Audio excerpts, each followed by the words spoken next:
nom du Père, du Fils et du Saint-Esprit. Amen. Bonjour ma famille, bonjour à toi qui te connectes en ce moment. Je sens la présence glorieuse de Dieu qui commence déjà à descendre sur cet endroit et par l'Esprit qui descend maintenant là où tu te trouves, dans ta maison, dans ta voiture, à ton travail. Avant même de commencer, je veux que nous prenions un instant pour bâtir une forteresse spirituelle autour de nous. Père céleste, au nom puissant de Jésus de Nazareth, je viens maintenant sceller chaque personne qui écoute cette prière. Je scelle ta vie, je scelle ta maison, je scelle ton esprit, ton âme et ton corps sous la protection invincible du sang de l'agneau. Je déclare que le sang de Jésus, qui parle de meilleures choses que le sang d'Abel, parle maintenant en ta faveur. Ce sang crie miséricorde, il crie protection, il crie rédemption, il crie victoire sur ta vie. Je dresse une muraille de feu autour de toi et de ta famille. J'ordonne à chaque flèche enflammée de l'ennemi, chaque flèche de maladie, de doute, de peur, de confusion, d'être brisée maintenant, de tomber à terre, sans pouvoir t'atteindre, au nom de Jésus. Saint-Esprit, Esprit de vérité, Esprit de conseil, Esprit de force, nous t'invitons. Viens et prends le contrôle total de ce moment. Nous ne voulons pas entendre la voix d'un homme, nous voulons entendre la douce voix du bon berger. Parle à nos cœurs, Seigneur. Et en ce moment même, Père, je veux prier spécifiquement pour chaque personne qui se sent tourmentée, assiégée par un esprit de confusion. Tu sais, cet état où tu ne sais plus quelle décision prendre, où des milliers de voix crient dans ta tête, où ton cœur est agité et ton esprit est dans le brouillard. La parole déclare dans 2 Timothée, un verset 7, « Car ce n'est pas un esprit de timidité que Dieu nous a donné, mais un esprit de force, d'amour et de sagesse. » Ou, dans une autre traduction, un esprit de maîtrise de soi, un esprit saint. Alors, au nom de Jésus, je prends autorité sur tout esprit de peur, sur tout esprit de confusion qui t'a été envoyé pour paralyser ta destinée. Je te commande de lâcher prise maintenant. Lâche son esprit, lâche ses émotions, lâche ses décisions. Et je libère sur toi un esprit de clarté, un esprit de paix, un esprit de sagesse divine. Reçois la paix qui surpasse toute intelligence. Reçois-la maintenant au nom puissant de Jésus. Amen et Amen. Maintenant, rapidement, avant que nous plongions dans la parole, je veux que tu fasses quelque chose de prophétique. Je veux que tu actives ta foi. Dans les commentaires, écris clarté divine. Fais-le maintenant. Déclare-le sur ta propre vie. Clarté divine. Et pendant que tu y es, si tu n'es pas encore abonné à cette chaîne, je t'invite à rejoindre notre famille prophétique en cliquant sur le bouton s'abonner et sur la cloche pour ne manquer aucune de nos rencontres. Fais un acte de foi en aimant cette vidéo et surtout, partage-la. Le Saint-Esprit me met à cœur le chiffre 7, le chiffre de la perfection divine. Partage cette prière avec 7 personnes dans ta vie qui ont besoin d'une percée, qui se battent contre la confusion. Sois un canal de bénédiction. Et je te fais une promesse, reste jusqu'à la toute fin, car après l'enseignement et la déclaration du psaume 91, je vais prier spécifiquement et puissamment pour toi qui te trouves à la croisée des chemins, pour toi qui dois prendre une décision capitale cette semaine et qui te sens paralysé par l'incertitude. Dieu va te parler aujourd'hui. Le thème que le Seigneur a déposé sur mon cœur est puissant et simple. Vaincre la confusion intérieure. La confusion est l'une des armes les plus subtiles et les plus efficaces de l'ennemi. Pourquoi? Parce qu'une personne confuse est une personne stagnante. Une personne confuse est une personne paralysée. L'ennemi n'a pas toujours besoin de t'attaquer avec une grande calamité. Parfois, il lui suffit de semer le doute et la confusion dans ton esprit pour t'empêcher d'entrer dans la promesse que Dieu a pour toi. Mais aujourd'hui, nous allons exposer cette stratégie et la briser par la puissance de la parole de Dieu. Mon premier point est celui-ci. Tu dois identifier et rejeter la source de la confusion. La première question que tu dois te poser est: d'où vient cette confusion? Laisse-moi te donner la réponse tout de suite. Elle ne vient pas de Dieu. Jamais. La Bible est catégorique à ce sujet. Dans 1 Corinthiens 14, verset 33, l'apôtre Paul écrit: « Car Dieu n'est pas un Dieu de désordre, mais de paix. » Le mot grec pour désordre ici est akatastasia, qui signifie instabilité, tumulte, confusion. Ton Dieu n'est pas l'auteur de ton anxiété. Il n'est pas l'auteur de ce brouillard dans ton esprit. Il est le Dieu de la paix, de la clarté, de l'ordre divin. Donc, si tu ressens cette confusion, ce tourment intérieur, ce combat incessant de pensées contradictoires, sache une chose: ce n'est pas la signature de ton Père céleste. C'est la signature de l'ennemi de ton âme, ou parfois le résultat de ton propre esprit divisé, ce que Jacques appelle l'homme irrésolu, inconstant dans toutes ses voies. Je me souviens d'une femme dans notre église, appelons-la Sarah. Sarah avait reçu 2 offres d'emploi en même temps. L'une était sécurisante, bien payée, mais ne la passionnait pas. L'autre était un projet plus risqué, moins rémunérateur au début, mais qui correspondait exactement à l'appel que Dieu avait mis sur son cœur depuis des années. Et Sarah est entrée dans une période de confusion intense. Une voix lui disait: « Prends la sécurité, pense à tes factures, sois raisonnable. » Une autre voix, celle de ses amis bien intentionnés, lui disait: « Ne prends pas de risques, c'est de la folie. » Et au milieu de tout ce bruit, elle n'arrivait plus à entendre la voix de Dieu. Elle était paralysée. Elle passait ses nuits à ne pas dormir, à faire des listes de pour et de contre. Son cœur était en tumulte. Peut-être que tu te reconnais dans l'histoire de Sarah aujourd'hui. Ta confusion ne concerne peut-être pas un travail, mais une relation, un déménagement, une décision pour tes enfants. Le principe est le même. La première étape pour en sortir, c'est de prendre une décision radicale.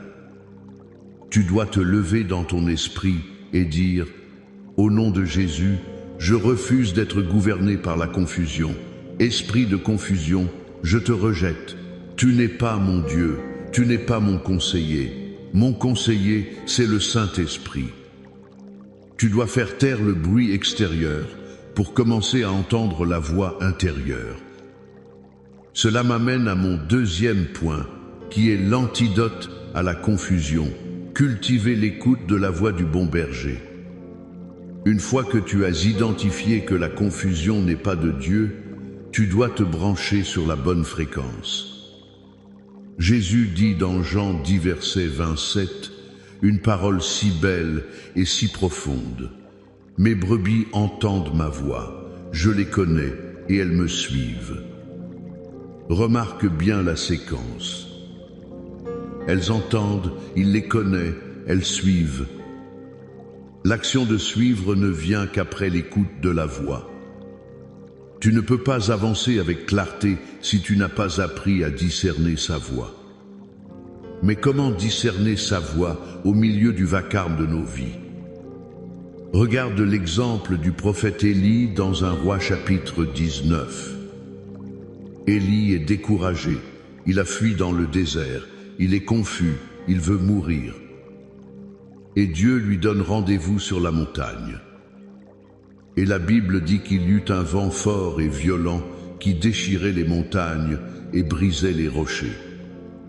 Mais l'Éternel n'était pas dans le vent. Après le vent, il y eut un tremblement de terre. Mais l'Éternel n'était pas dans le tremblement de terre. Après le tremblement de terre, il y eut un feu. Mais l'Éternel n'était pas dans le feu. Et après le feu, il y eut un murmure doux et léger. Et c'est là, dans ce murmure, qu'Élie a entendu la voix de Dieu qui lui a donné une nouvelle direction, une nouvelle mission, restaurant ainsi son appel. Ceci est une révélation pour quelqu'un aujourd'hui. Tu as passé trop de temps à écouter le vent de tes problèmes, le tremblement de terre de tes factures, le feu de tes relations conflictuelles. Tu cherches Dieu dans le bruit, dans le drame, dans l'urgence. Mais Dieu te dit aujourd'hui, je ne suis pas dans le bruit, je suis dans le murmure doux et léger. Pour entendre ce murmure, tu dois faire ce que le psaume 46 nous dit. Arrêtez et sachez que je suis Dieu. Tu dois te retirer. Éteins la télévision, mets ton téléphone en mode silencieux, prends ta Bible, mets de la musique d'adoration et reste simplement dans sa présence. Ne viens pas avec ta longue liste de requêtes. Viens juste pour l'écouter. Dis-lui simplement, « Seigneur, je suis confus, j'ai besoin de t'entendre. Parle, ton serviteur écoute. » Et je te le promets, si tu fais cela avec un cœur sincère, sa voix, porteuse de paix et de clarté, percera le brouillard de ta confusion. Sa voix ne t'apportera jamais la peur ou l'anxiété. Même si elle te demande de faire quelque chose de difficile, elle sera toujours accompagnée d'une paix profonde, la paix qui est sa signature. Mon troisième et dernier point, avant notre temps de prière, la clarté divine appelle à une action de foi. Recevoir la clarté de Dieu n'est pas une fin en soi. C'est un point de départ. Une fois que Dieu a éclairé ton chemin, il s'attend à ce que tu poses un pied devant l'autre. La foi, c'est agir sur ce que tu as entendu dans le murmure. L'ennemi, voyant que tu as reçu la clarté, tentera une dernière stratégie. Il essayera de t'intimider pour t'empêcher d'agir.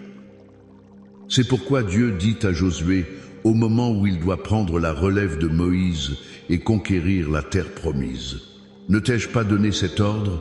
Fortifie-toi et prends courage. Ne t'effraie point et ne t'épouvante point, car l'Éternel ton Dieu est avec toi dans tout ce que tu entreprendras. » Josué 1 contre 9. Dieu ne lui a pas dit « Reste là et sens-toi bien avec la clarté que je t'ai donnée ». Non. Il lui a dit « Maintenant lève-toi, traverse ce Jourdain et va prendre ce que je t'ai promis. » La clarté sans action mène à la stagnation. Regarde Pierre dans Matthieu 14. Quand il voit Jésus marcher sur l'eau, il est dans la confusion, la peur. Puis il entend une parole claire de Jésus. « Viens !» Un seul mot. Mais ce mot était suffisant. Tant que Pierre gardait les yeux sur Jésus et agissait sur cette parole, il faisait l'impossible, il marchait sur les eaux. Quand a-t-il commencé à couler? Quand il a quitté des yeux la source de la parole pour regarder la tempête, le vent, les vagues, la confusion est revenue et la peur l'a submergé. Quelle est la parole que Dieu t'a donnée dans ton temps de prière? Quelle est cette direction claire, ce vient, que tu as entendu dans le murmure doux et léger? Il est temps d'agir. Il est temps de faire ce premier pas. Il est temps de passer cet appel téléphonique, d'envoyer ce CV, d'avoir cette conversation difficile, de pardonner à cette personne. Le courage ne signifie pas l'absence de peur. Le courage, c'est agir malgré la peur, parce que tu t'appuies sur une parole qui est plus grande que ta peur. Et quand tu commenceras à marcher, tu verras la mer s'ouvrir devant toi. La provisión viendra. La grâce sera là pour te soutenir. Alors, pour récapituler, 1. Rejette la confusion comme n'étant pas de Dieu. R. Recherche sa voix dans le calme de sa présence. 5. Agis avec foi sur la clarté qu'il te donne. Maintenant, nous allons prendre une arme spirituelle. Nous allons déclarer la parole de Dieu sur nos vies. Il y a un psaume qui est une forteresse contre la peur, le doute et la confusion. C'est le psaume de la protection divine. Je veux que tu le déclares avec moi, à voix haute si tu le peux, avec autorité. C'est ta déclaration de foi aujourd'hui. Le psaume 91. Celui qui demeure sous l'abri du Très-Haut repose à l'ombre du Tout-Puissant. Je dis à l'Éternel, mon refuge et ma forteresse, mon Dieu en qui je me confie. Car c'est lui qui te délivre du filet de l'oiseleur, de la peste et de ses ravages. Il te couvrira de ses plumes et tu trouveras un refuge sous ses ailes. Sa fidélité est un bouclier et une cuirasse. Tu ne craindras ni les terreurs de la nuit, ni la flèche qui vole de jour, ni la peste qui marche dans les ténèbres, ni la contagion qui frappe en plein midi. Que 1000 tombent à ton côté et 10 000 à ta droite, tu ne seras pas atteint. De tes yeux seulement tu regarderas et tu verras la rétribution des méchants. Car tu es mon refuge, ô Éternel. Tu fais du Très-Haut ta retraite. Aucun malheur ne t'arrivera, aucun fléau n'approchera de ta tente. Car il ordonnera à ses anges de te garder dans toutes tes voies. Ils te porteront sur les mains, de peur que ton pied ne heurte contre une pierre. Tu marcheras sur le lion et sur l'aspic, tu fouleras le lionceau et le dragon. Puisqu'il m'aime, je le délivrerai, je le protégerai, puisqu'il connaît mon nom. Il m'invoquera, et je lui répondrai. Je serai avec lui dans la détresse, je le délivrerai et je le glorifierai. Je le rassasierai de longs jours, et je lui ferai voir mon salut. Amen. Reçois cette parole sur ta vie. Reçois cette protection divine maintenant. Maintenant, inclinons nos cœurs pour la prière finale. C'est le moment de la percée. Père céleste, au nom glorieux de ton Fils Jésus-Christ, nous venons devant ton trône de grâce avec confiance. Seigneur, nous avons entendu ta parole qui est la vérité et qui nous affranchit. Et maintenant, nous voulons la mettre en pratique par la prière. Père, pour chaque personne qui a été sous le joug de la confusion, je déclare maintenant, en vertu de l'autorité que tu m'as donnée en Christ, que ce joug est brisé. Chaque nuage de doute, chaque brouillard d'incertitude, je commande qu'il se dissipe maintenant par le souffle du Saint-Esprit. Père, nous te demandons pardon pour les fois où nous avons écouté d'autres voix plus que la tienne. Pardon pour avoir écouté la voix de la peur, la voix de l'opinion des autres, la voix de notre propre raisonnement limité. Aujourd'hui, nous faisons le choix de nous accorder à ta fréquence. Apprends-nous à discerner ton murmure doux et léger. Ouvre nos oreilles spirituelles pour entendre ce que l'Esprit dit à nos vies. Nous déclarons que nous ne serons plus des gens confus, mais des fils et des filles de Dieu conduits par l'Esprit de Dieu. Et maintenant, Père, comme je l'ai promis, je veux prier pour mes frères et sœurs qui sont à la croisée des chemins. Toi qui dois prendre une décision cruciale cette semaine, cette prière est pour toi.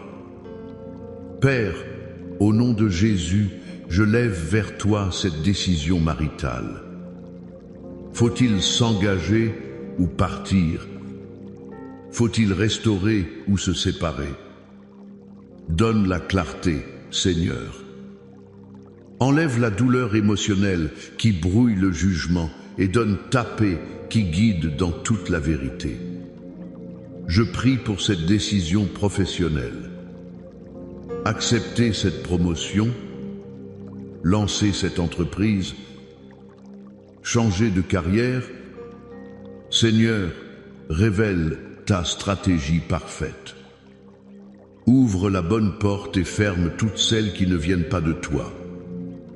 Je prie pour cette décision de déménagement. Faut-il rester ou partir dans cette autre ville, cette autre nation? Seigneur, sois leur colonne de nuée le jour et leur colonne de feu la nuit. Confirme ta direction par des signes clairs, par ta parole et par la paix dans leur cœur. Pour chaque décision, grande ou petite, je libère sur toi la sagesse qui vient d'en haut, la sagesse de Jacques chapitre 1, que Dieu donne abondamment à celui qui la demande avec foi. Reçois ta réponse cette semaine, au nom de Jésus. Et nous ne nous arrêtons pas là. Père, je prie pour une restauration totale dans chaque domaine de la vie de tes enfants. Je prie pour les familles. Là où il y a eu division et confusion, je libère l'unité et la clarté. Je commande à chaque mur de séparation de s'effondrer dans les mariages. Je parle de réconciliation, de pardon, d'un amour renouvelé. Je prie pour les enfants prodigues, ceux qui sont confus et perdus loin de toi. Père, par ton esprit, ramène-les à la maison. Qu'ils se souviennent de l'amour du Père. Je prie pour les finances.